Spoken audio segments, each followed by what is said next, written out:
BTech, BBA మరియు MBA కోర్సులు 15+ years experience ఫ్యాకల్టీతో పాటు placement guarantee. Kishkinda university, Ballari. నమస్తే రమ్మగారు. నమస్తే జయ. ఏదైనా మంచి కథ చెప్తారండి? ఇద్దరు అమ్మాయిల కథ చెప్తా. ఇద్దరు అమ్మాయిలు అంటే ఇద్దరు అమ్మాయిలు ఏం చేశారో బోల్డ్ ఐడియాలు వస్తాయి మనకి. ఒక ఊళ్ళో ఒక బాగా ధనవంతుడైన ఒక ఆయన ఉండేవాడట. ఆయన పెళ్లి చేసుకున్నాడు, కూతురు పుట్టింది. కొడుకు పుట్టలేదని ఆయన రెండో పెళ్లి చేసుకున్నాడు. రెండో భార్య కూడా ఇంకో కూతురు పుట్టింది. కానీ రెండో భార్య మంచి తెలివైంది. ఆవిడ ఆయన ధనవంతుడిని ఆకట్టుకుని పెద్ద భార్య దగ్గరికి వెళ్ళనిచ్చేది కాదు. ఇక్కడ భార్య కూతురు పాపం చిన్న ఇంట్లో ఉండేవాళ్ళు. ఆ రెండో భార్యకి పెద్ద ఇల్లు, మంచి భవనము అది ఉండేది. ఆవిడ అసలు ఆయన్ని వ్యామోహింపజేసేసింది అనమాట. కొడుకులు పుట్టకపోయినా పర్వాలేదనే ఇలాంటి భావాలు వచ్చేసినాయి. క్రమంగా పెద్ద భార్యని ఆ చిన్న ఇంట్లో నుంచి ఊరి చివరిని ఒక చిన్న గుడిసెలోకి మార్పిచ్చేసింది. వీళ్ళింటికి వాళ్ళింటికి మధ్యలో ఒక పర్లాంగు దూరం ఉండేది. పెద్ద మేడ చిన్న ఇల్లు ఉండేవి. ఇప్పుడు చిన్న ఇల్లు దూరంగా అయిపోయి గుడిసె అయిందనమాట. ఈ పెద్ద భార్య ఏం చేస్తుంది, ఆయన ఏం పెద్దగా వచ్చేవాడు కాదు, పెద్దగా మాట్లాడేవాడు కాదు, పిల్లని పెంచుకుంటూ ఉండేది. ఇప్పుడు ఏం చేసేది, నూలు ఒడికి సంపాదించుకునేది తనకి పిల్లకి. అయితే ఏమైంది, ఆ పెద్ద భార్యకు ఒక కూతురు, చిన్న భార్యకి పెద్దమ్మాయి చిన్నమ్మాయి. ఈ పెద్దమ్మాయి కూడా తల్లితో పాటు ఆ నూలు పడకటం నేర్చుకుంది. చక్కటి బుద్ధిమంతురాలు ఆ పిల్ల. ఆవిడ కూడా మంచిదే, భర్త అట్లా ఉన్నా ఆవిడేం అనేది కాదు. ఇక అంతే ఆయన మనస్తత్వం, ఏం చేస్తాము, గొడవ చేసుకుని ఏమవుతుందని ఆవిడేం మాట్లాడేది కంటే ఉండేది. పాపం వాకిట్లో కూర్చుని పిల్ల నూలు ఒడుకుతుంటే పెద్ద గాలి వచ్చిందట. గాలి వచ్చి ఈ ఒడుకుతున్న నూలంతా ఎగిరిపోయింది. పిల్ల అయ్యో అని పరిగెత్తింది ఆ ఎగిరిపోతున్న దాన్ని పట్టుకోవటానికి. వలవలా ఏడ్చేస్తోంది, కళ్ళలోంచి నీళ్ళు గారిపోతుంది. మా అమ్మ వస్తే నేనేం చెప్తాను, ఇంట్లో చీకట్లో కనపట్లేదని బయట కూర్చుంటే గాలి వచ్చి కొట్టేసింది, అయ్యో గాలి దేవుడా ఎంత పని చేసావు అని ఏడుస్తూ కళ్ళలోంచి నీళ్ళు ఇట్లా కారుతుంటే ఆ గాలికి ఆ కళ్ళ నీళ్ళు కూడా ఇలా వెళ్తున్నాయి. అయితే ఆ వెనకాల నుంచి వస్తున్న గాలిదేవుడు అన్నాడు, ఏం పర్వాలేదులే, పోయిన నీ ఏడవకు, పద నాతో రా, నీవు నూలు నీకు ఇప్పిస్తాను అని చెప్పాడు. పిల్ల గాలితో పాటే అలా ముందుకెళ్ళింది. వెళ్ళేసరికల్లా ఏమైంది, అక్కడ ఒక ఆవు కనపడింది. ఆవందే, అమ్మాయి ఎక్కడికి వెళ్తున్నావమ్మా అని అడిగింది. గాలిదేవుడు నా నూలు ఇప్పిస్తానన్నాడు, నేను వెళ్తున్నాను. ఆవంది, కొట్టమంతా మురిగ్గా ఉంది, నుంచోలేకపోతున్నానమ్మా, కొంచెం ఇదంతా శుభ్రంగా తుడిచిపెట్టవా. సరేనని పిల్ల ఏం చేసింది, అక్కడ ఇక్కడ కనపడిన కొబ్బరి పుల్లలన్నీ సరిగ్గా చేసి చీపురు గట్టిగా కట్టి చక్కగా అదంతా శుభ్రంగా తుడిచింది. ఆ పక్కన ఏదో బాగుంటే నీళ్ళు చేది అదంతా కడిగింది. 4 బొక్కెన్లు నీళ్లు తోడి ఆవును కూడా శుభ్రంగా కడిగింది. అంతా పేడగా అలా పిచ్చి పిచ్చిగా ఉన్న ఆవు తెల్లగా మెరుస్తుంది. అక్కడి నుంచి ఆవుకు దండం పెట్టింది. ఆవు వెనక భాగానికి దండం పెడతారు కదా. సరే పనిలో ఉన్నావు, నేను నిన్ను ఆపానమ్మా అంది. అది కాదులే, ఏముంది పని, వెళ్తాను ఎలాగూ, నువ్వు గోమాతవి, నిన్ను చూసుకోవాలి కదా, మనుషులం మేము, అందుకని ఈ పని చేశాను, కొట్టంలోకి వెళ్ళి పడుకో, కొట్టం అంతా శుభ్రంగా ఉందని చెప్పింది. ఆవు లోపలికి వెళ్ళిపోయింది. ఈ అమ్మాయి మళ్ళీ నడవటం మొదలుపెట్టింది. గాలి ఆ పక్కకి వీస్తుంది, ఏ పక్కకి వెళ్తే ఆ పక్కకి రమ్మన్నాడు. ఆ పక్కకి వీస్తుంటే ఆ పక్కకి నడుచుకుంటూ వెళ్తుంటే ఒక అరటి చెట్టు కనపడింది. అక్కడ అరటి చెట్టుకి కొంచెం చిన్న గేలేస్తే అరటి చెట్టు చుట్టూతా రకరకాల తీగలు, ఎన్ని తీగలో దాని మీద పడిపోయి ఆ తీగలన్నిండా కాయలు పువ్వులు.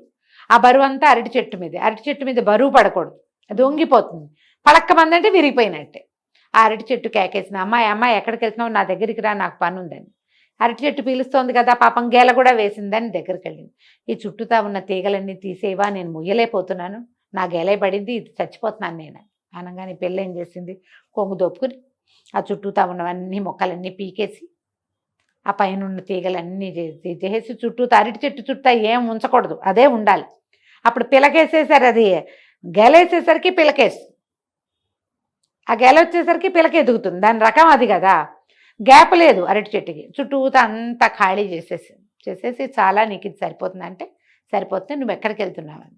నా నూలంతా ఎగిరిపోయింది, గాలిదేవుడు నాతో రా, నూలు ఇప్పిస్తానన్నాడు, దానికోసం అని వెళ్తున్నాను అంటే, సరే నీకు మంచి జరుగుతుంది, వెళ్ళమంది అరటి చెట్టు. ముందుకెళ్తుంటే ఒక గుర్రం కనపడింది.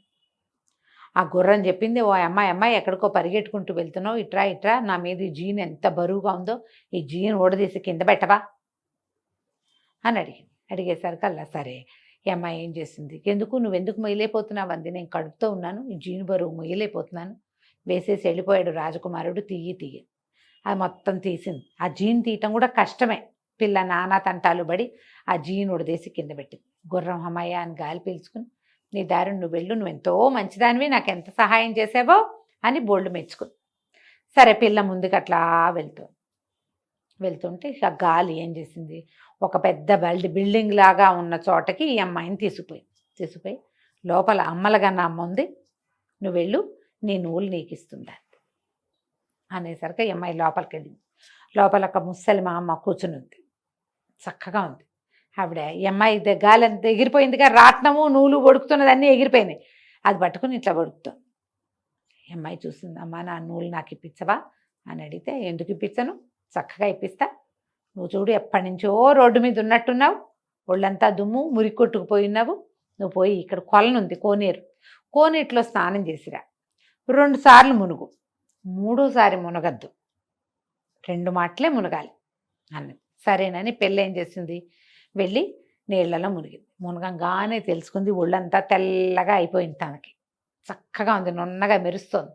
మళ్ళీ మునిగేసరికల్లా పిల్ల బోసిగా ఉన్న పిల్లకి చెవులకు ఆభరణాలు, మెళ్ళలోకి వస్తువులు అన్నీ వచ్చేసినాయి.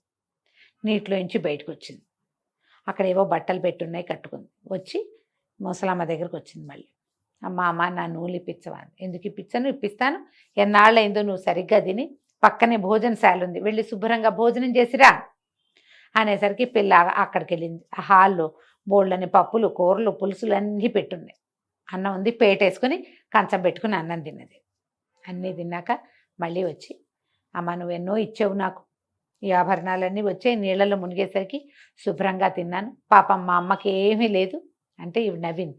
ఏం పర్వాలా, మీ అమ్మ కూడా అన్నీ ఉన్నాయి, నువ్వు ఇక్కడ నీళ్ళలో మునిగేసరికి అక్కడ మీ అమ్మకు కావాల్సినవన్నీ వచ్చాయిలే, మీ అమ్మ కూడా అన్నం తిన్నది, ఏం పర్వాలేదు, ఇంకొకటి ఇస్తాను, అది పట్టుకుని వెళ్ళు, అక్కడ చూడు ఎన్నో బుట్టలు ఉన్నాయి చూడండి, అక్కడంతా ఇంత అంత అంత అంత పెద్ద పెద్ద బుట్టలు బోల్డ్ ఉన్నాయి, ఆ బుట్టల నుంచి ఒక బుట్ట తీసుకెళ్ళు, నీకు కావాల్సిందే అని. ఈ పిల్ల అనుకుంది, ఇన్ని రకాలు ఇస్తే మళ్ళీ బుట్టలు దేటా తీసుకెళ్తాం, సరేలే అని అన్నిట్లో చిన్న బుట్ట ఒకటి తీసుకుంది. బుట్ట పుచ్చుకుని, ఈ బుట్ట జాలమ్మ వెళ్ళిపోతానంటే ఆవిడ నవ్వింది. ఆ నూలంతా ఇట్లా చుట్టి ఉండ చేసి చేతిలో పెట్టింది. నూలు ఉండ తీసుకుని వెళ్ళిపోను అని. పిల్ల నడుచుకుంటూ వచ్చింది వెనక్కి. వచ్చేసరికి అలా గుర్రం కనపడింది, దానికి ఒక పిల్ల పుట్టింది. గుర్రం అంది, ఈ గుర్ర పిల్లని తీసుకుపో, గుర్రం ఎక్కువ, నేను ఇంటికి తీసుకెళ్తుంది, దీన్ని నువ్వే ఉంచుకోవాలి. ఆ గుర్రాన్ని ఎక్కి వెళ్ళటం మొదలుపెట్టింది. అరటి చెట్టు కనపడింది, అది ఇంత పెద్ద గెలేసింది. అరటి చెట్టు ఏం చేసింది, దాత నన్ను ఎటాగు కొట్టేస్తారు, ఈ గెల నువ్వు పట్టుకెళ్ళని ఆ గెల ఇచ్చి గుర్రం మీద పెట్టి అరటి పళ్ళ గెల పుచ్చుకొని వెళ్తుంటే ముందు ఆవు కనపడింది. ఆవు దూడ, ఆవుకు ఒక దూడ ఉంది. ఆవు ఏం చేసింది, ఇట్రా అని ఆ ఘాట్లో చూడు ఇక్కడ సంచి ఉంది, ఆ సంచి తీసుకో అంది. ఆ సంచి నిండా బంగారు మొహరీలు ఉన్నాయి, ఈ సంచి పుచ్చుకెళ్ళు, ఒక్కడు కూడా ఇది శుభ్రం చేయాల, నువ్వే ఇది శుభ్రం చేసిన దానివి అని చెప్పి ఆ బంగారం ఉన్న మూట పిల్ల చేతిలో పెట్టి, ఇది ఆ పిల్ల ఆ గుర్రం మీద వేసుకుని ఆ గుర్రం ఎక్కి నిదానంగా ఇంటికి వెళ్తే తమ ఇంటి ప్లేస్లో పెద్ద ఇల్లు వాకిలి అన్నీ ఉన్నాయి. అప్పుడు ఈ పిల్ల చెప్పింది, అమ్మలుగా అమ్మని చూశాను, ఎంత బాగుందో, ఇదిగో ఈ నూలేమో నీకు ఇచ్చింది, ఈ బుట్ట నాకు ఇచ్చిందమ్మా అని చెప్పి అరటి పళ్ళ గేల, ఈ గుర్రము, డబ్బు అన్నీ తల్లికి అప్పచెప్పింది. అమ్మంది, ఈ బుట్టలో ఏముందమ్మా, ఏమో నాకు తెలియదమ్మా, ఏదో ఒక బుట్ట తీసుకెళ్ళమంది, ఇన్నిచ్చింది, ఇంకా పెద్ద బుట్ట ఎందుకని చిన్న బుట్ట తీసుకొచ్చానమ్మా, ఎక్కడైనా తగిలించుకుందాం బాగుందని. అమ్మంది, అందులో ఏముందో చూద్దాం పట్టని ఆ బుట్ట తీశారు. ఆ బుట్ట ఎప్పుడైతే ఓపెన్ చేశారో అందులో నుంచి ఒక పెద్ద వెలుగులాగా బయటకు వచ్చి ఒక పొడుగాటి కుర్రాడు వచ్చాడు అక్కడికి. ఆ వెలుగు ఒక కుర్రాడుగా మారింది. ఆ అబ్బాయి ఏం చెప్పాడంటే, నేను ఈ దేశాలని రాజుగారి 2వ కొడుకుని, ఓహో, ఈ బుట్టలో ఉన్నాను నేను, నన్ను ఎవరు బయటికి తీస్తారో ఆ పిల్లని నేను పెళ్లి చేసుకోవాలని అమ్మలుగన్నయ్యమ్మ చెప్పింది నాకు అని చెప్పి ఈ పిల్లని నేను పెళ్లి చేసుకుంటానన్నాడు. వాళ్ళ అమ్మ ఆశ్చర్యపోయింది. ఓరిని వాళ్ళే చక్కగా పిల్లకు పెళ్లి చేయాలన్నదే దిగులు, పెళ్లి కూడా కుదిరిపోయింది. చక్కగా అంగరంగ వైభవంగా పెళ్లి చేశారు. రాజుగారు 2వ కుమారుడు వీళ్ళ మేడలోనే ఉండిపోయాడు. చుట్టుపక్కల వాళ్ళందరూ ఓహో పిల్లకి ఎంత దశ పట్టిందని చెప్పుకున్నారు. రాజుగారి ధనవంతుడి చిన్న భార్య కూతురికి కూడా పిలిపెళ్ళింది, చిన్నమ్మాయికి కూడా. కానీ వాళ్ళు రాలే పెళ్ళికి. ఇంత చక్కటి పెళ్లి కొడుకు వచ్చాడు, ఏమిటో ఇవి అవి కలిసి వచ్చినాయి, గుర్రం వచ్చింది, వాళ్ళ ఇంటికి అవి వచ్చినాయి ఇవి వచ్చినాయి అని చెప్పుకున్నారు. సరే 2వ భార్య అంది, వసే అవన్నీ మనకి వస్తాయే, నువ్వు ఎల్లు. నువ్వు కూడా వెళ్ళు, ఆ అమ్మలుగా నమ్మ ఏమిటో చూసిరా ఇట్టాట. నేను వెళ్ళి కనుక్కున్నాను అన్నీను, ఏమీ లేదు. వాకిట్లో నూలు వడుకుతూ కూర్చో, గాలి వస్తే గాలితో పాటు పో. అమ్మలుగా నమ్మని చూసిరా, నీకు కావాల్సింది అడిగి తెచ్చుకోవచ్చు. పెద్దది అటాగే తెచ్చుకుంది, నువ్వు కూడా అటాగే తెచ్చుకోవచ్చు. చిన్నది మహా పొగరబోతు, సాగుబడి, దాని ఇష్టం. వాళ్ళమ్మ ఇప్పుడు వాళ్ళ దగ్గర చాలానే ఉన్నాయి, ఉంచుకోవచ్చు కదా. ఈ వీళ్ళ దగ్గర ఉన్నవి కూడా మనకే కావాలని ఎందుకు అనుకోవాలి ఎవరైనా? సరే వాకిట్లో కూర్చుంది నూలు పడుకుతూ, గాలి రాదు పాడు రాదు ఎప్పటికీ. దాంతో ఏం చేసింది ఈ అమ్మాయి, లోపల నుంచి ఒక విసినకర్ర పట్టుకొచ్చి బాగా విసిరి ఆ నూలంతా ఎగిరిపోయేలాగా చేసింది. విసరగా విసరగా గాలిదేవుడు వచ్చాడు. ఏమిటమ్మాయి విసురుతున్నావు అన్నాడు. నా నూలంతా ఎగిరిపోయింది, నాకు తెచ్చివా అంతే. సరే నాతో రా, నేను తెచ్చిస్తానన్నాడు. సేమ్. సరే వెంబడి పెట్టు తీసుకుపోయాడు. తీసుకెళ్తే ఒక ఆవు కనపడింది అక్కడ. ఆవు చెప్పింది, నా కొట్టమంతా శుభ్రంగా లేదు, కొంచెం బాగు చేస్తావంటే. బాగు చేస్తావు, కొట్టం బాగుండిపోతే వాకిట్లో పడుకో. కొట్టమే పడుకోవడం నీకు అది బెడ్రూమ్ కావాలా ఏంటి? నీకు గది అంతఃపురం కాంతవా నువ్వు? బయట పడుకో చెట్టు కింద. ఇవన్నీ ఎవరు చేస్తారు ఈ పనులన్నీ? పేడగీడ నేనేం ముట్టుకో, నాకు అసలు అలవాట్లేదు చెత్తపుట్టలు ముట్టుకోవటం అని పిల్లని అడవటం మొదలుపెట్టి. అరటి చెట్టు కనిపించింది. ఓ పాప ఇట్రా ఇట్రా, కొంచెం ఈ మొక్క చెట్లన్నీ పీకవా, చుట్టూతా ఉన్నాయంటే అనేసరికల్లా చెట్టు మొదట వచ్చినప్పుడే పీకించుకోవాలి. ఇంతంత పెరిగిపోయి నీ మీద పడితే ఇవన్నీ ఎవరు ముట్టుకుంటారు? అవన్నీ ఇట్లా రసాలు వస్తాయి. ఆ చెట్లు ముట్టుకుంటే చేతులు కంపు, నేను ముట్టుకోను, నాకు అలవాట్లేదు, ఇలాంటి పనులన్నీ నేను చేయను పొమ్మని ఊరుకుంది అరటి చెట్టు. ఇంకా ముందుకెళ్ళేసరికల్లా గుర్రం కనపడింది. నా మీద జీనుంది తీవా అంది. ఎవడు వేశాడో వాడితో తీర్చుకో, ఎవ్వరికి హెల్ప్ చేయాల, మాకు అలవాట్లేదు, అవసరం లేదు. అలవాటు లేదు, అవసరము లేదు, ఇంకేంటంటే ఆ రకమైన ధోరణి లేదు. ఈ గుర్రం ఊరుకుంది. ఇంకా ఈ అమ్మాయి నడుచుకుంటూ వెళ్ళింది. వెళ్ళాక గాలిదేవుడు అన్నాడు, లోపలికి వెళ్ళమ్మా, అమ్మలుగన్నయ్య అమ్మ ఉంది, ఆవిడ దగ్గరికి వెళ్ళమ్మా. లోపలికి వెళ్ళింది. ఆవిడిటా నూలు తీసుకుంటుంది. ముసలి మా అమ్మ కూర్చుంది.